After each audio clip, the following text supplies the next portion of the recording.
Well, today I'm going to present you with a question that might give you a clue into your true nature. And the question is, are you analog or are you digital?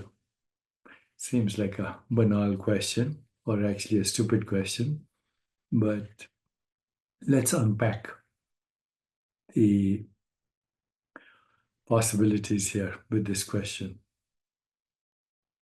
First of all, I think it's important to understand how analog and digital activities differ. And they differ primarily in how they handle signals.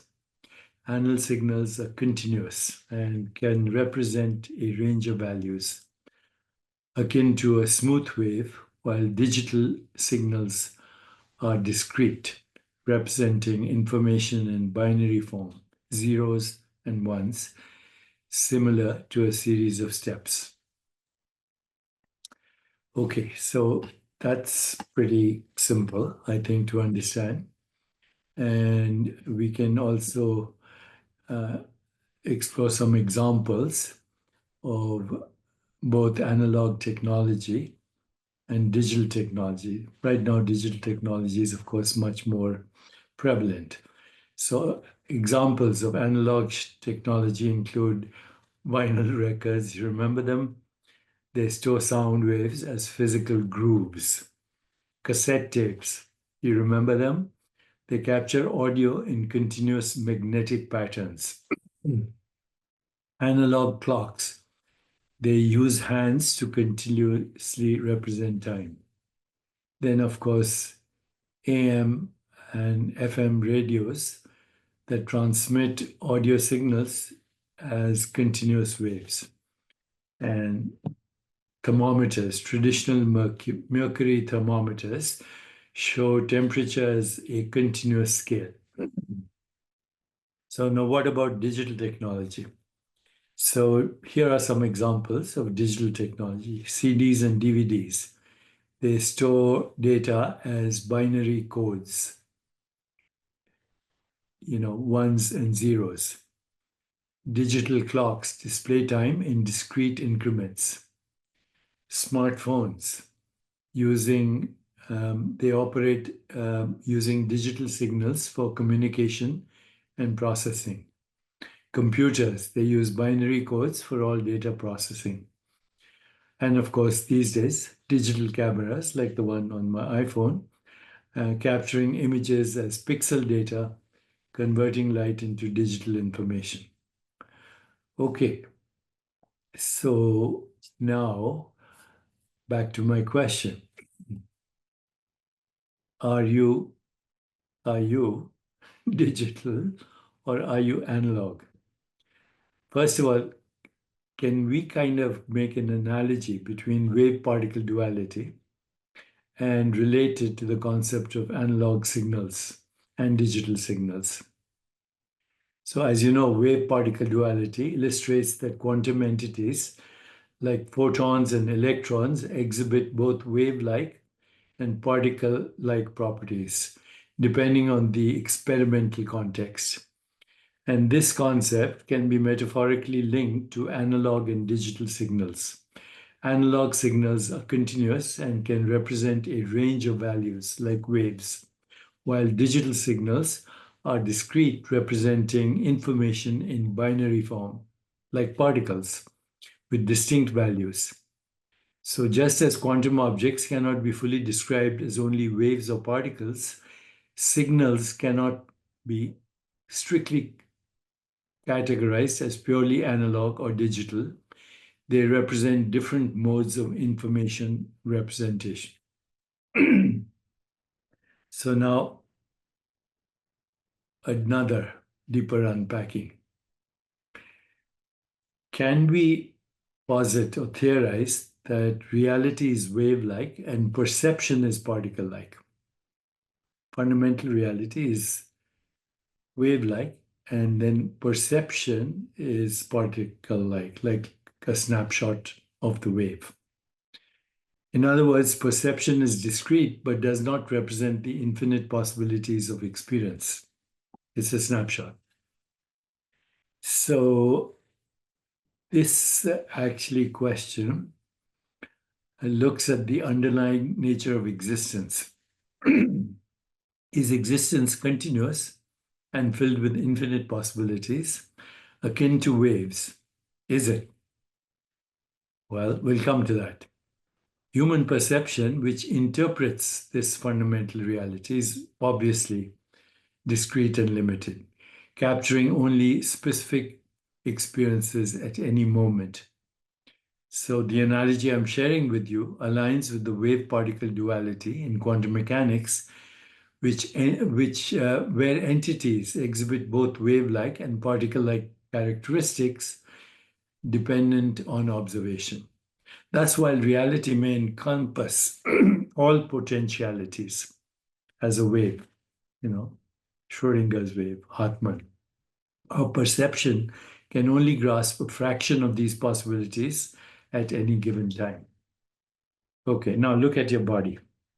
As soon as you look at your body, you create a snapshot of your body.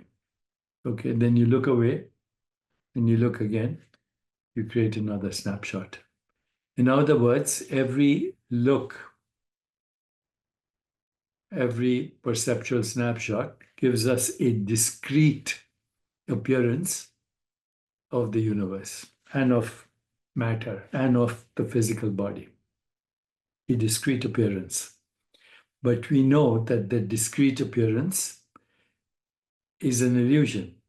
I look at my own body, I look at your body, I see a particular snapshot. I look away and I look again, that's another snapshot. And the snapshot is almost identical, but not identical to the previous snapshot. Of course, if I look at you and then I don't look at you for another 10 years, or even don't look at my body for another 10 years, which is impossible. But let's say I go to sleep for 10 years, and then I open my eyes and I look at you and I look at me, then the snapshot of the body that I look at and the snapshot of you that I look at, the appearance is totally different, huh? Now and 10 years from now.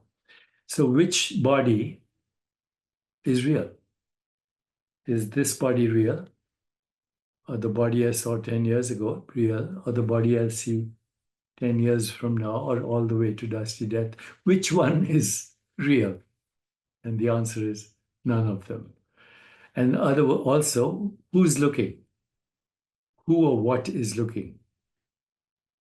Is the brain looking? Is the mind looking? No, the brain and mind are also appearances in the waves of infinite possibilities. So that which is looking is much like Schrodinger's wave function, a continuous evolving wave of possibilities appearing as probabilities because of memory. What is looking is nothing material, nothing tangible, nothing even mental, because the mental activity also appears as discrete thoughts in that which is looking. The mental activity, discrete thoughts. The body seen as a discrete appearance, the world seen as a discrete appearance. All of that is illusion, because that which is looking, of course, experiences body, mind, and the world as a unified process, but it itself is in the domain of infinite possibilities. Looking, and with every look, with every perception, hearing, and with every sound heard, tasting, with every flavor tasted, smelling, with every fragrance experienced. sensing with every discrete sensation, that which is looking exists in the field of infinite sensations and infinite possibilities of perception, infinite potentialities of experience. However, with probability amplitudes. And if we understand my model, which I'm explaining to you, which is a consciousness-based model, then the continuous experience of the world is actually an illusion, as is the perceptual snapshots of the world an illusion. The only reality is the awareness that constantly dwells in the field of infinite possibilities. But then why does this body look similar somewhat to the body of my teenage years or my childhood or whatever? And that would be, in my framework, karma, memory, and the imagination of limited possibilities, restricted by the karmic possibilities, which express themselves as probabilities which recycle appearances.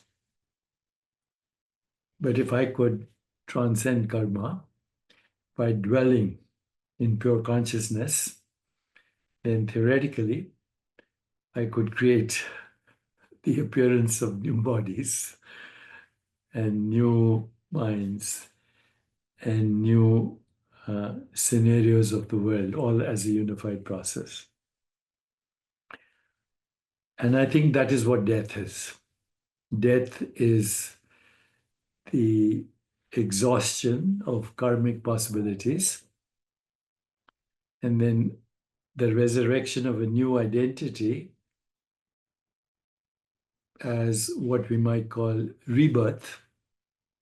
And that rebirth shows up as a different appearance of the body, different mind, different personality, different identity, and yet having the residues of previous experience, much like the emergence of a butterfly from a caterpillar. A totally different creature, but has the residues of memory of the caterpillar.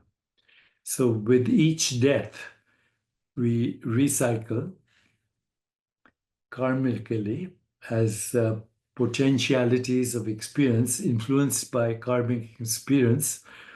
But actually, if we dwell in pure consciousness, then we see how we can escape this net of karma. And I use the word net because every net has a hole. And in the hole is the opportunity for resurrection. Out of those ashes, the phoenix arises, the mythical being that you and I are, that not only constantly recycle, but evolve into different modes of knowing, different modes of experience, different appearances, and different domains or lokas or worlds of experience. I know this sounds very far out, but it actually is consistent with some of the spiritual traditions of non-duality. You might want to explore that on your own. And also, my book, Digital Dharma, offers the possibilities of elevating spiritual intelligence and personal well-being. And of course, you can continue this conversation with my digital twin, digitalpeacock.ai. So, who are you? What are you? As analog, you are infinite possibilities with probable space-time events. As a particular body-mind, you're a digital appearance. Thanks for listening and thanks for indulging.